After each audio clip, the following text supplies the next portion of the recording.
tanggal 18 ya. Kemarin Anda presensi nggak pas tanggal 17 ini? Enggak, Bu. Enggak ya, ini tak ubah aja ya, tak ubah tanggalnya ya. Jadi tanggal 18. Ini tak buat sampai malam, jadi yang belum bisa presensi, sinyal jelek, dan seterusnya bisa di ini. Oke, coba dicek, sudah belum nih pertemuan ke-9 ini? Nah, ini sudah ada 2 Alia. Sudah, Bu. Udah bisa, Bu, Ya. udah. Ya, sip. Oke, terus coba kita cek untuk UTS-nya ya. UTS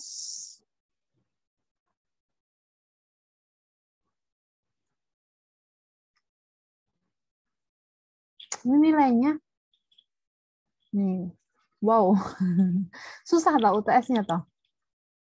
Susah, Bu. Maliha 79. Ada yang 83, Gira 83. 75 Salwa. Julian 71. 76 Luklu. Ana. Terus lagi enggak?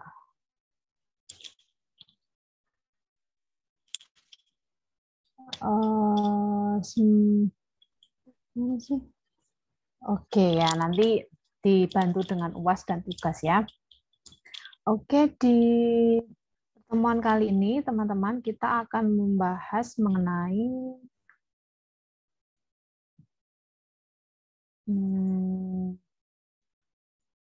karya ilmiah ya. Tugas Anda itu sudah tak sampaikan belum yang presentasi itu? Sudah? Sudah, Bu. Belum? Ya. Ya, itu dibuat PowerPoint-nya saja ya, makalahnya nggak usah ya. Sudah paham toh? Oke.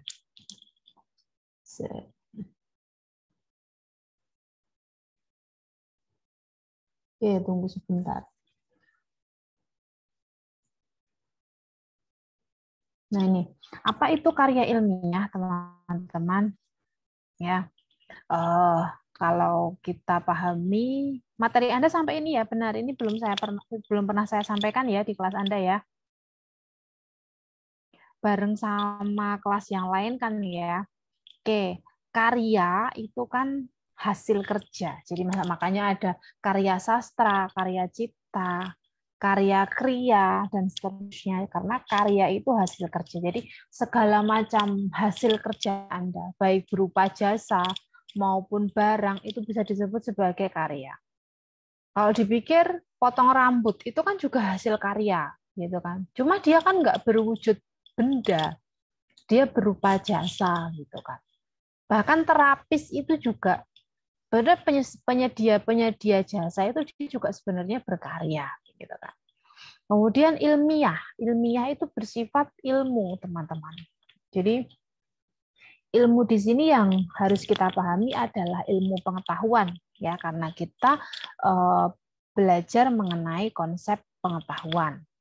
Kemudian ilmu pengetahuan, ya. Pengetahuan yang telah teruji kebenarannya dan melalui metode ilmiah. Jadi kalau tidak melalui metode ilmiah, ya itu berarti bukan ilmu pengetahuan yang akan kita maksudkan. Jadi kalau hanya ilmu, misalnya ilmu hitam atau apa, itu berarti dia bisa nggak dikaji menggunakan metode ilmiah. Nah kalau bisa berarti dia bisa masuk ke dalam hal yang kita bicarakan. Tapi kalau tidak bisa berarti ya enggak. Terus sikap-sikap ilmiah yang harus dimiliki seorang ilmuwan, Anda kan ilmuwan juga, bagian dari akademisi. Itu antaranya terbuka, jujur, teliti, kritis, tidak cepat percaya tanpa adanya bukti, ya kan, tidak cepat putus asa, tidak cepat puas, begitu. Nah, hasil karya ilmiah itu berupa karangan tertulis dan bentuk lainnya berdasarkan pengetahuan, sikap, dan berpikir ilmiah. Jadi bisa berupa jurnal. Kemarin kan Bu Tari sudah meminta untuk mengumpulkan tugas jurnal ya.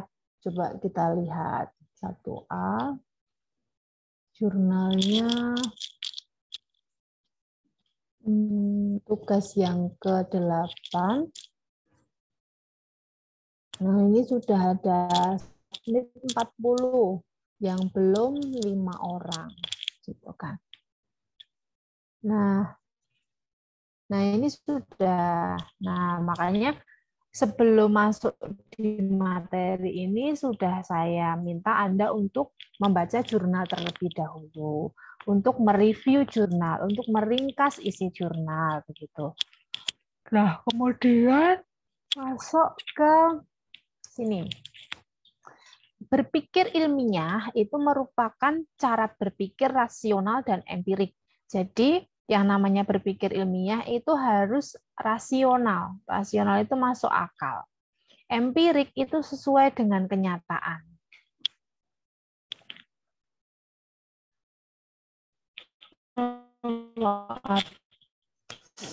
Non, ajar. Ribut. Mungkin nggih. Oke. Nah, rasional itu berarti kan bersifat rasio ya. Jadi empirik itu nyata. Nah, di sini rasional itu mendasarkan pada penalaran. Jadi bisa dinalar. Sementara empirik itu mendasarkan pada bukti-bukti faktual. Dalam kaitannya ini bukti nyata, kenyataannya seperti apa. Jadi harus bisa logis dinalar dan bisa ada buktinya.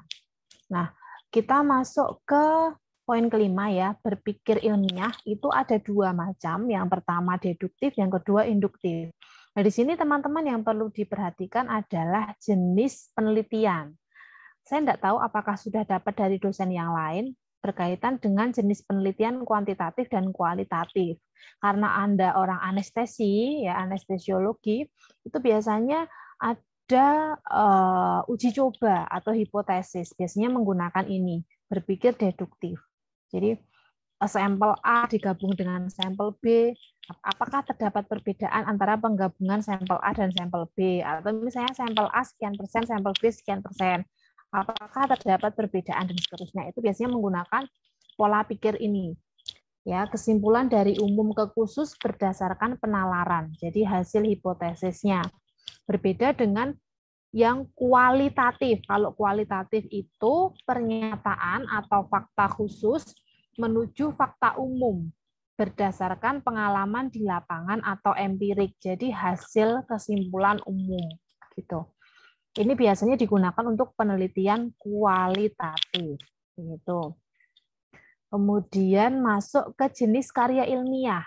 Ya, kalau teman-teman kemarin sudah menulis atau mereview artikel jurnal ini adalah salah satu karya ilmiah. Karya ilmiah yang lain itu apa? Misalnya skripsi. Skripsi itu adalah tugas akhir mahasiswa yang akan mendapatkan gelar sarjana. Gitu. Itu biasanya pakai skripsi. Kalau Anda pakainya tugas akhir ya. D4 anestesio. Jadi anestesiologi itu sarjana terapan ya. Tapi saya tidak tahu istilahnya skripsi apa tulisan akhir, apa tugas akhir gitu. Terus yang S2 itu pakainya tesis. Yang ketiga, S3 itu namanya disertasi.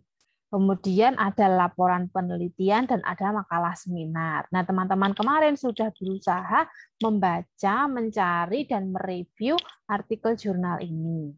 Gitu ya. Terus komponen karya ilmiah. Untuk komponen karya ilmiah sendiri itu terdiri atas banyak hal. Ya, setidaknya dalam karya ilmiah, ya salah satunya misalnya sebut saja jurnal, ya ada latar belakang masalah, ada batasan, ada rumusan, ada tujuan dan ada manfaat. Ini yang perlu kita pahami, Bu. Kalau misalnya hanya dirangkum menjadi pendahuluan boleh. Biasanya di dalam jurnal itu tidak ada rumusan masalah. Kemarin ada 1, 2, dan beberapa yang japri saya, Ibu saya tidak menemukan rumusan masalah. Iya, kalau di jurnal memang tidak ada rumusan masalah. Jadi biasanya rumusan masalah, tujuan, manfaat itu digabung dengan bahasa yang berbeda masuk ke dalam latar belakang atau masuk ke dalam pendahuluan. Seperti itu. Nah, kemudian landasan teori itu terdiri dari kajian teori dan kajian pustaka. Kalau kajian teori itu awalnya dari buku, jadi teori-teori yang biasanya ada di buku. Sementara kalau kajian pustaka itu teori-teori yang ada di penelitian terdahulu yang hampir sama dengan penelitian Anda atau yang relevan dengan penelitian Anda. Bu, kalau teori di jurnal bisa nggak? Bisa. Biasanya di jurnal itu juga mengutip teori siapa gitu. Jadi basic teori yang digunakan untuk meneliti penelitian Anda. Yang kalau bedanya teori dan penelitian terdahulu jelas beda ya. Kalau teori itu kan this is of concept gitu kan. Sementara penelitian terdahulu itu hasil. Jadi rambu-rambu Anda ketika Anda melakukan penelitian ini dulu sudah pernah ada hasil yang begini. Dan nanti hasil dari penelitian Anda yang sekarang itu apakah sama, berbeda, atau sangat berbeda. Jadi meruntuhkan. Jadi konsep penelitian itu bisa menguatkan, bisa menambahkan, dan bisa mengubah gitu. Oke, kemudian metode penelitian dan teknik analisis, hasil serta penutup. Permisi, Bu. Ya. Bu, ini share screen-nya emang di LMS atau kayak gimana ya? Enggak itu, Mbak. Di PPT itu enggak muncul toh? Iya, nggak muncul, Bu. Oh, saya coba tak so. Lo dari tadi berarti Anda enggak lihat share screen saya? Oke, Iya. Oke, ntar. Padahal ini loh. Oke, tak coba ya. Bisa? Iya, bisa, Bu. Terima Oke. kasih. Ya, padahal dari tadi itu, Mbak. Oke. Ya. Jadi ini ya, tadi untung belum sampai jauh.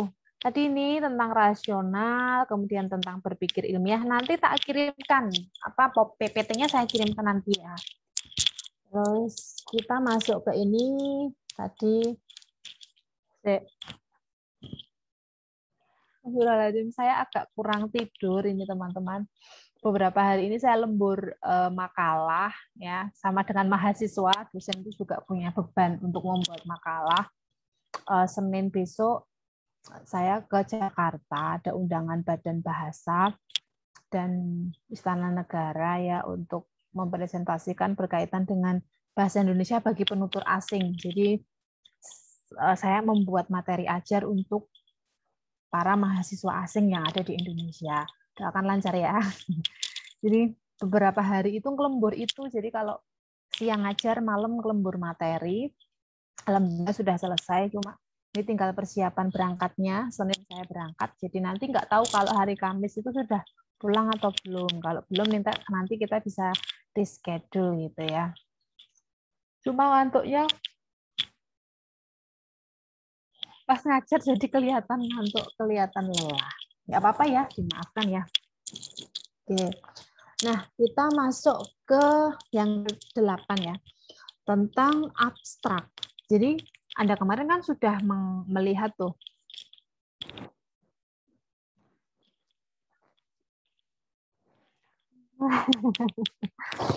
Sudah membaca jurnal ya berkaitan dengan abstrak.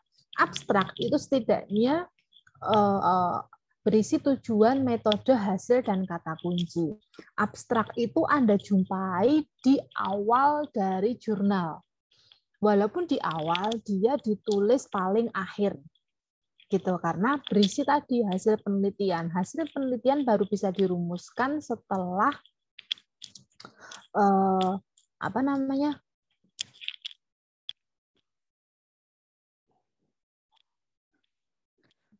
penelitian dilaporkan dan sudah ditulis bab 4-nya atau pembahasannya gitu. Contoh abstrak, saya punya contoh tapi dari tesis saya nggak apa-apa ya.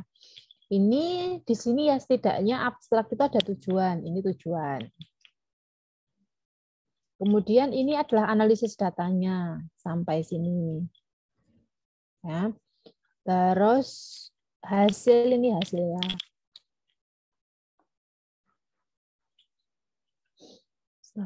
Siapa yang ngantuk? Kalau di kelas kita bisa ice breaking ya lah. Kalau di Zoom ini ice breakingnya gimana? Mana mahasiswanya diem semua, yang ngomong cuma saya. Ya nanti pas di presentasi nggak saya ya yang ngomong ya. Minggu depan kan yang ngomong Anda. Minggu depannya lagi, minggu depan masih saya di tulisan populer. Minggu depannya lagi sudah Anda. Nah, masuk ke catatan.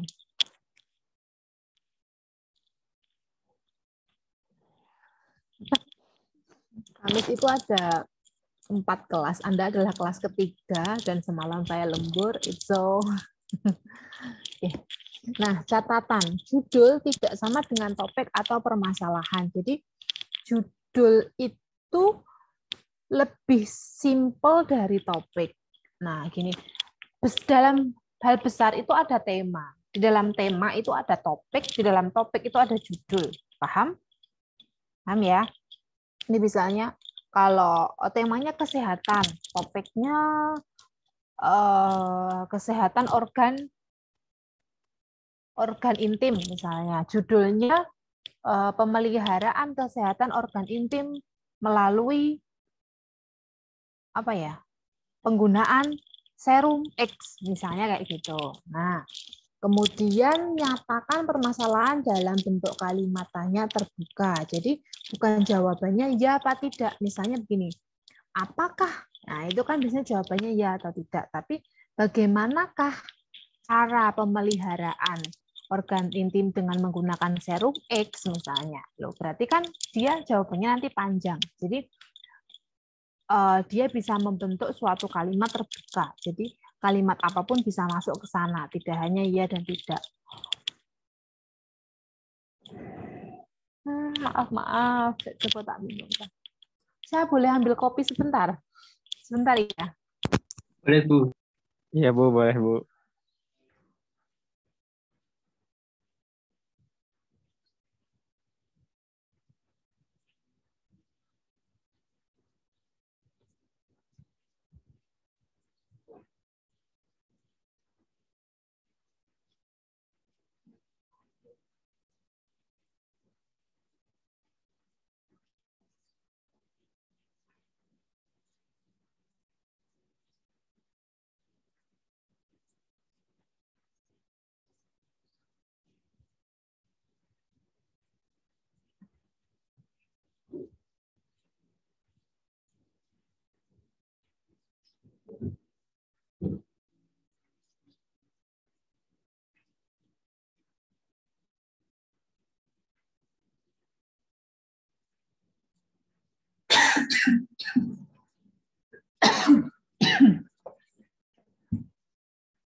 Oke, ya.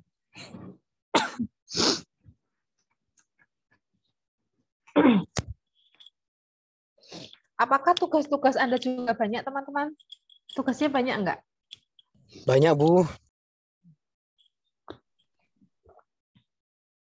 Tapi nggak sampai lembur kan?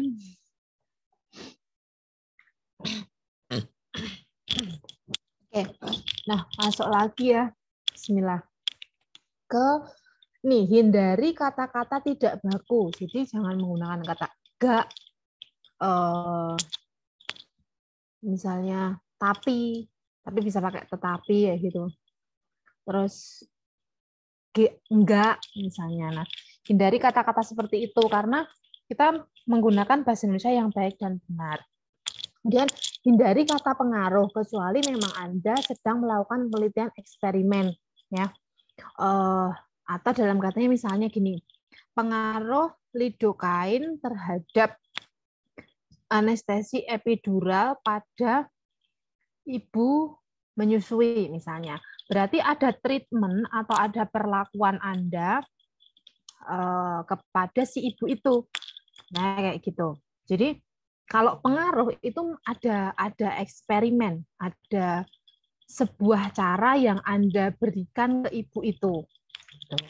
Oke, kemudian hindari kalimat majemuk yang bertingkat-tingkat karena dapat mengaburkan inti kalimat. Intinya adalah sebuah kalimat itu kan diawali dan diakhiri dengan kesenyapan. Dan biasanya kalau menyusun kalimat kan Anda tidak bernafas, jadi gitu kan.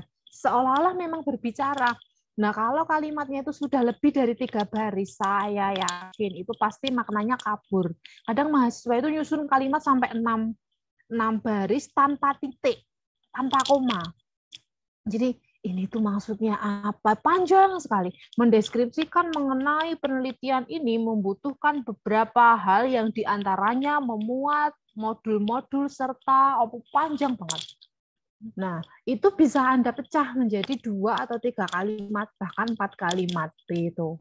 Ya, jadi misalnya ibu hamil dan menyusui memerlukan asupan nutrisi dan asupan itu terdiri atas buah, sayur, susu, sehingga ibu hamil dapat melahirkan dengan lancar. Maka dari itu, jadi wis enek dan sehingga, maka dari itu dan lain. Nah, itu namanya majemuk bertingkat-tingkat. Nah, di sana Anda bisa pecah kalimat itu. Kemudian gunakan istilah asing dengan benar.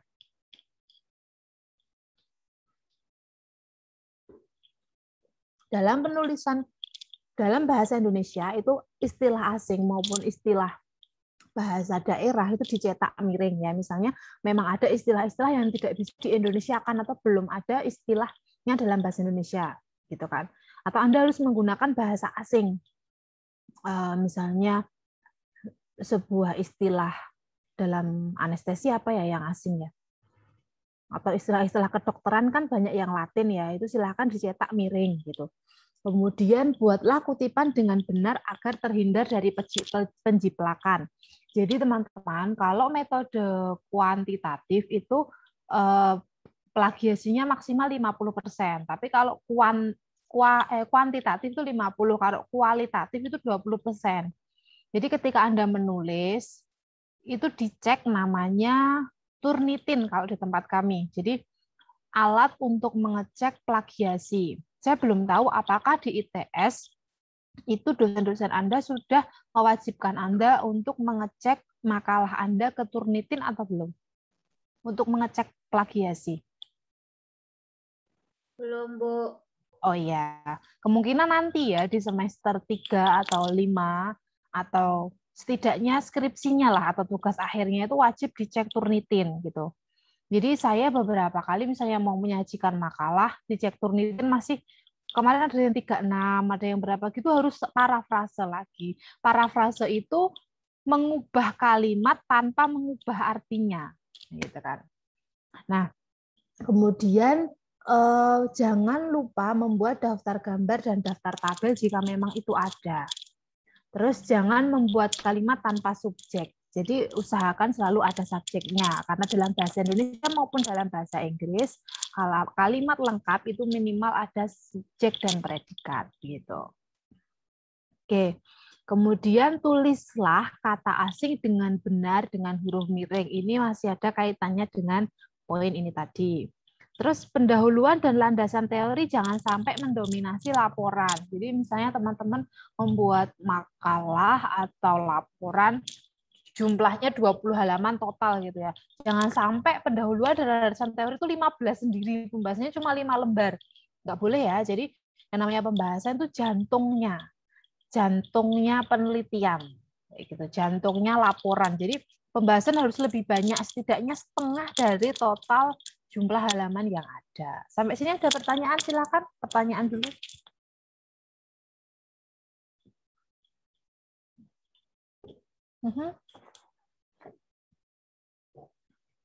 Nggak ada ya?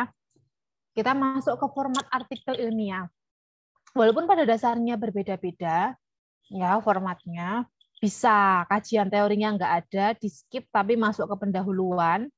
Biasanya ada yang seperti itu. Ada juga yang kajian teori itu nanti langsung di hasil dan pembahasan, jadi di mix dengan pembahasannya gitu. Tapi setidaknya ada poin-poin ini yang pasti ada, hanya saja ditersematkan atau menjadi poin sendiri gitu.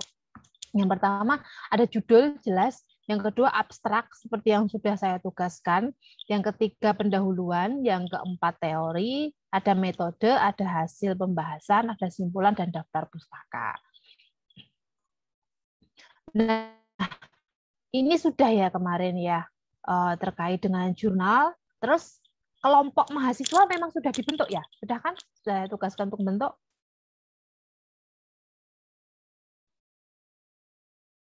Sudah? Sudah apa belum? Jadi satu kelas itu dibagi menjadi yang terdiri atas 4 sampai 5 lah. Monggo silakan. Boleh 4, boleh 5. Persiapkan sebuah presentasi dengan tema kesehatan dan ingat tidak usah buat makalah ya. Saya meringankan beban Anda. Sebenarnya saya juga meringankan beban saya sendiri karena tidak perlu mengkoreksi makalah Anda, cukup mengkoreksi PowerPoint-nya gitu. Karena Anda juga masih ada beban untuk apa? Yang per individu itu yang video membuat pidato begitu. Nah, tentukan moderator dan pematerinya ya 3 sampai 4 begini. Terus presentasinya dimulai pertemuan ke-11. Jadi ini kan pertemuan ke-9 ya. Pertemuan ke-9 ini masih saya. Pertemuan ke-10 nanti masih saya tentang tulisan populer. Tulisan populer itu kita akan membahas mengenai teks anekdot. Jadi teman-teman boleh silakan misalnya mau belajar mengenai teks anekdot terlebih dahulu gitu. Kemudian kemarin kan saya share materi berkaitan dengan resensi ya. Itu di YouTube kok baru 7 atau berapa yang lihat ya. Itu YouTube saya tidak saya gunakan untuk konvensional, tenang saja ya, itu hanya untuk membantu perkuliahan. Jadi silakan disimak karena di situ ada materi resensi. Coba saya carikan.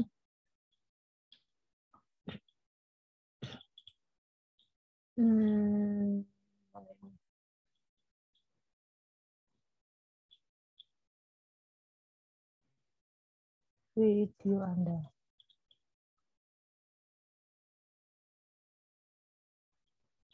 Terlihat, YouTube-nya terlihat teman-teman.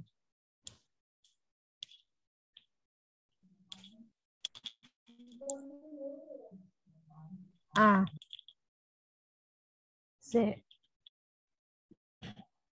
link yang ini loh. Yang ini. Nah, ini silakan disimak karena di sini ada materi resensi ya yang ganti dari pertemuan ke-7 itu. Saya kan pernah tidak masuk itu ya, kemudian nanti silakan disimak, ada 2, ada materi 1 dan ada materi 2. Nah, ini baru 24 anak, 24 kali ditonton, nggak tahu apakah 1 orang atau 2 orang. Nah, silakan nanti dilihat di grup sudah ada. Nah, untuk yang tugas ini apakah ada pertanyaan teman-teman? Kelas ini itu berapa orang sih? Kelas ini terdiri atas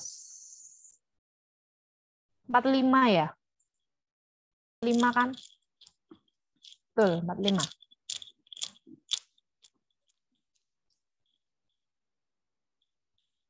Kalian diem aja, saya bingung. Kita lihatnya di sini aja. Presensi.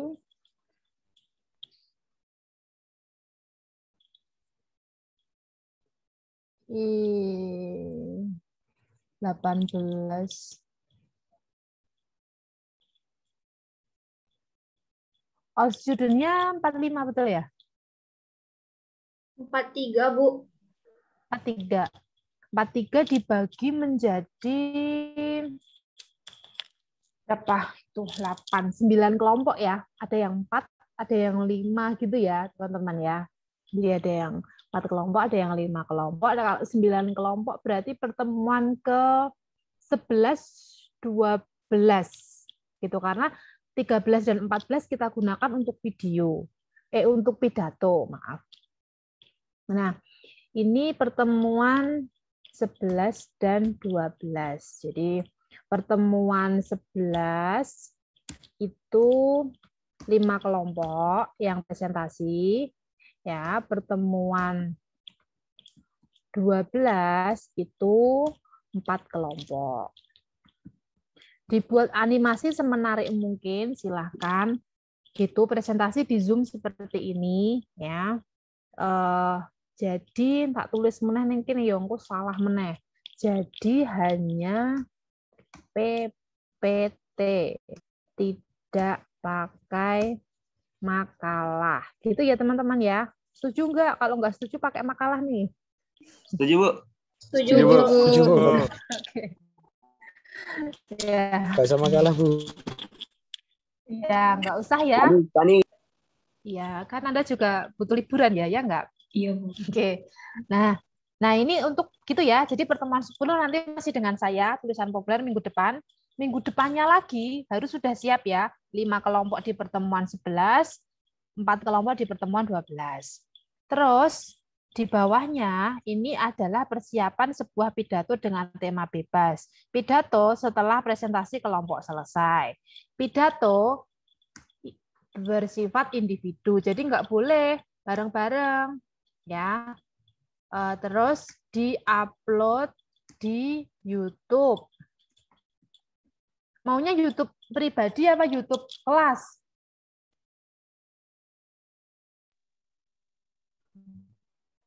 YouTube pribadi juga boleh. Gimana? Kelas saja, Bu. Oke. Kemudian di list di grup. Jadi misalnya listnya ya, nomor 1 Muhammad Sultan Pinggala. Terus linknya HTTP apa titik www.xxx misalnya kayak gitu ya. Terus nomor 2 Nicholas Yuda. Terus apa gitu. Jadi nanti kita tinggal ngeklik itu di grup WA. Gitu ya Mas, Mbak. Ada pertanyaan sampai sini? Mau Bu, izin Bu, mau nanya Bu. Nggih. Itu kan Bu yang pidato Bu setelah presentasi makalah kan Bu. Nah, Nggih.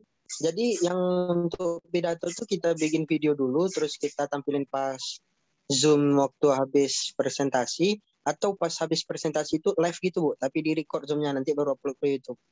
Oke, jadi gini, Anda buat dulu ya, kemudian di-upload dulu, baru ketika Zoom seperti ini nanti saya aja yang menampilkan, Mas. Jadi saya Oh, acak gitu ya. oke. Jadi Makasih, Bu. esensinya adalah Anda buat, tak tulis ini ya. Anda Ya, Bu. buat video, kemudian di-upload di YouTube, kemudiannya kayak list di WA, di grup WA, list alamat ya.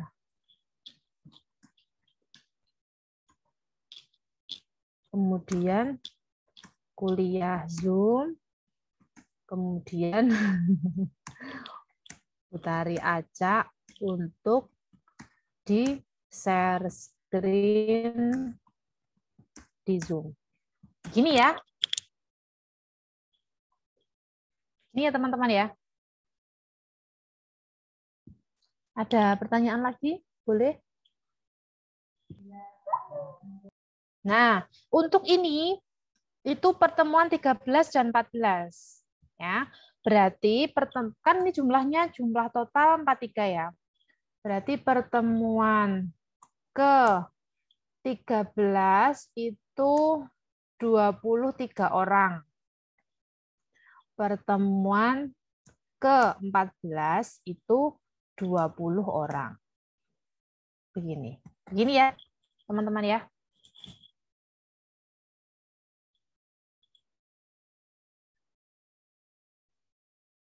Oke, silakan kalau Bu, ada saya izin bertanya. Ya, boleh Mbak.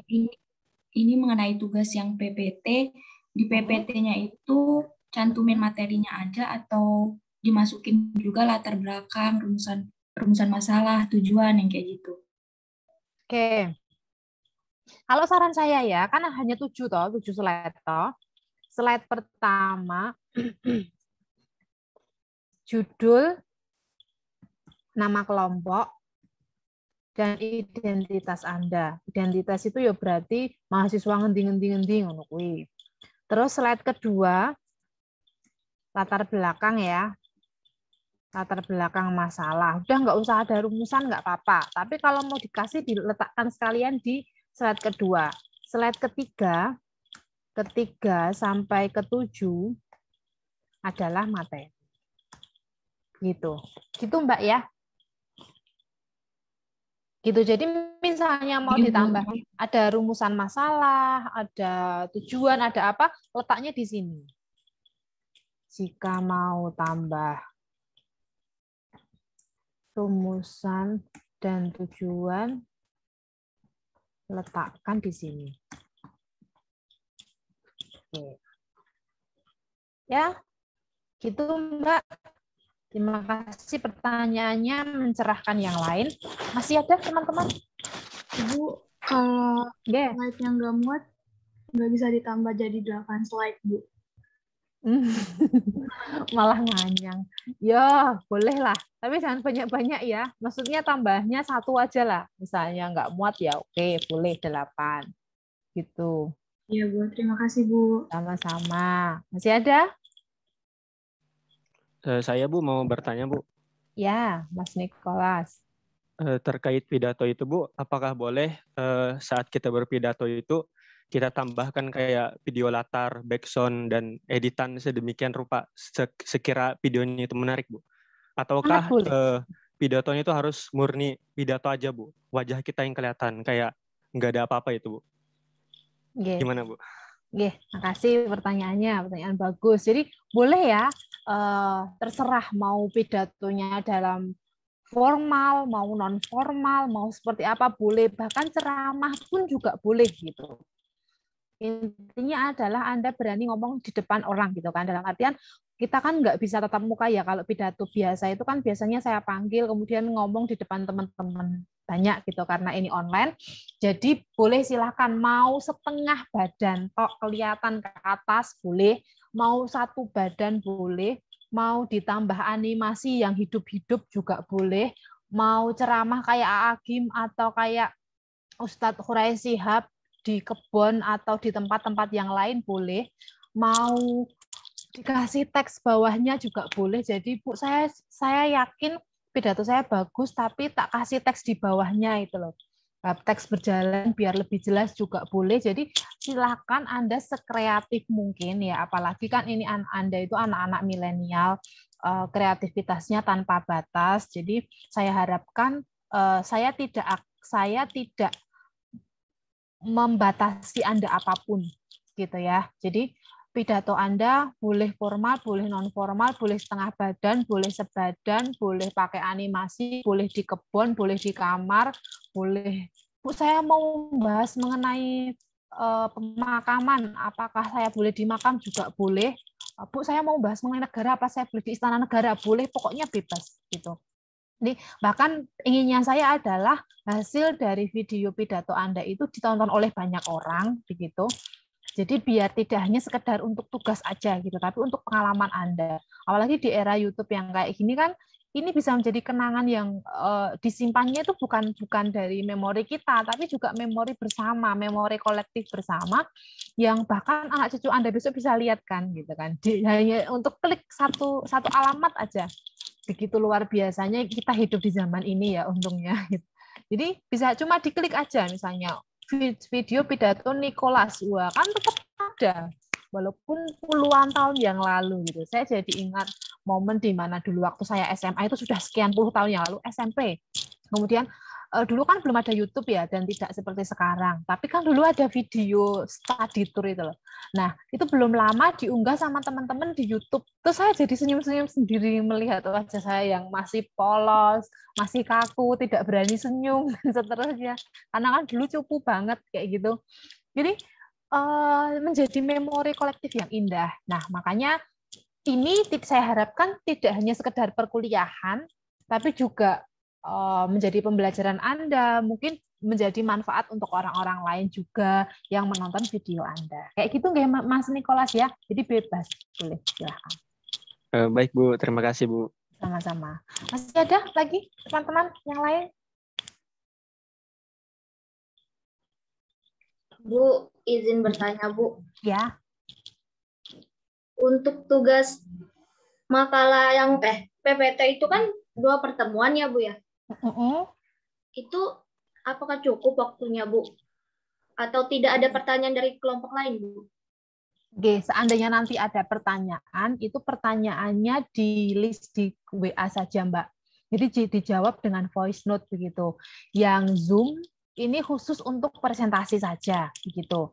Jadi kan ini toh, makanya di sini saya tuliskan PPT maksimal 7 slide disajikan maksimal 10 menit dengan asumsi ketika 5 kelompok itu 10 kali 5 kan 50 menit ya. Padahal jam kita kan 100 menit ya toh. 50. Nah, yang 50 menit itu boleh kalau teman-teman mau menyepakati tanya jawabnya di Zoom. Boleh juga teman-teman kalau mau menyepakati tanya jawabnya di grup WA. Di perkuliahan yang online ini Bu Tari lebih banyak manut mahasiswa terkait dengan skema atau terkait dengan keputusan untuk diskusinya mau di mana gitu, yang harus secara langsung gitu kan, karena kalau menyajikan materi kan nanti semuanya dapat jatah menyajikan ya gitu kan, tapi kalau bertanya kan itu bagian dari nilai plus karena tidak semua nanti bertanya gitu, dan itu juga masuk ke dalam penilaian saya. Namun yang menjadi kewajiban Anda kan Anda harus menjadi penyaji dari sebuah presentasi begitu. Jadi silahkan pertanyaan Mbak Mela ini sekaligus kita jawab bareng-bareng saja. Apakah 50 menit itu kita gunakan untuk tanya jawab di Zoom atau 50 menit yang lain itu kita gunakan nanti tanya jawabnya di grup WA dengan cara voice note. Silahkan. Gimana teman-teman yang lain? Untuk nanti di pertemuan 11 dan 12. Tanya jawabnya di WA aja, Bu. Dipakai voice note gitu ya? Oke.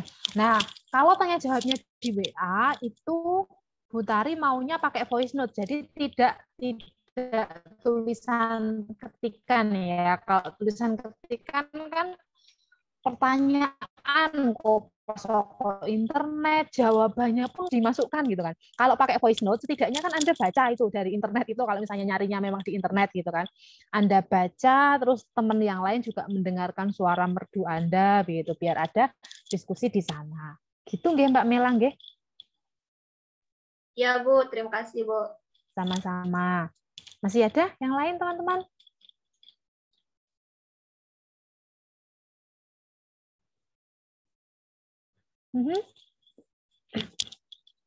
Untuk hari ini tidak ada tugas, karena asumsi saya adalah hari ini Anda membentuk kelompok, kemudian persiapan PowerPoint, mungkin ada yang tugasnya mencari background PowerPoint yang bagus, ada yang tugasnya mencari materi, ada yang dibagi-bagi, kamu 2 slide, saya 2 slide, dan seterusnya.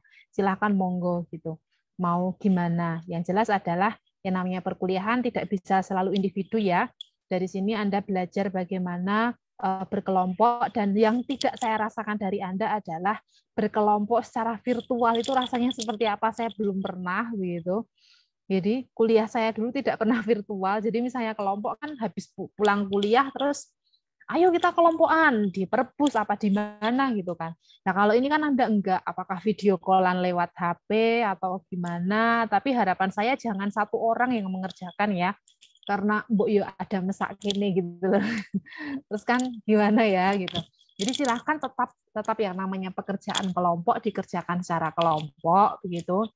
Entah video call, entah Zoom bareng-bareng gitu kan. Walaupun belum bersemuka tapi indahnya memang selalu bersama. Nah, ini teman-teman masih di rumah masing-masing ya? Belum di Solo kan? Belum Bu. Belum ya. Bu. Oke. Oke, karena saya orang, silakan.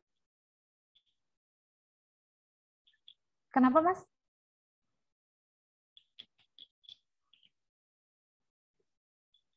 Ada yang panggil Bu, ngono ada apa? Mau tanya apa?